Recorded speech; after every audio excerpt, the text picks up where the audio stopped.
এটি শিশুৰ ক্ৰমবিকাশ হৈছে শিশুটি জন্মৰ পিছৰ পৰা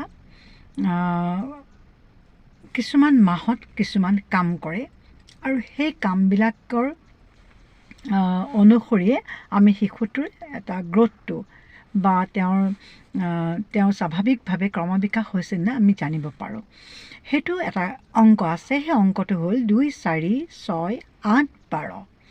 2 মাহত শিশুটিয়ে মাকলৈ চাই হাঁহে, এটা ছ'চিয়েল সামাজিক যিটো হাঁহি, সেই হাঁহিটো আৰম্ভ কৰে।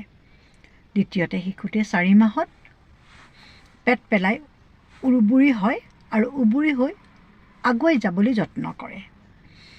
তাৰপিছতে 6 মাহত শিশুটিয়ে বহিবলৈ আৰম্ভ কৰে, 8 মাহত আঁঠু লয়, 12 মাহত শিশুটিয়ে লাহেকৈ থিয় ডঙা দি খোজকাঢ়িবলৈ আৰম্ভ কৰে।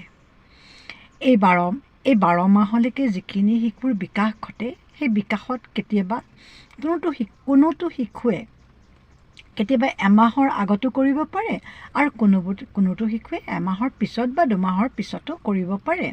সেইটো খুব নিশ্চিত সময় এটা নিৰ্ধাৰণ কৰা নহয়, কিন্তু এই ফৰ্মুলাটো কিন্তু এটা ফৰ্মুলা, যিটো ফৰ্মুলাত শিশুৱে ডেভেলপমেণ্ট কৰিব লাগে।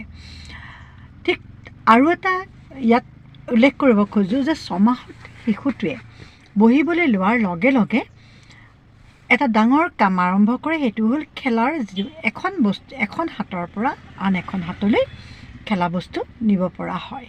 সেইটো এটা ডাঙৰ কাম তেওঁলোকে কৰিবলৈ আৰম্ভ কৰে। ধন্যবাদ। ক্ৰমবিকাশৰ কথা ক'লোঁ, আকৌ পিছত শিশুসকলৰ সমস্যাসমূহৰ কথা ক'বলৈ আগবাঢ়ি আহিম।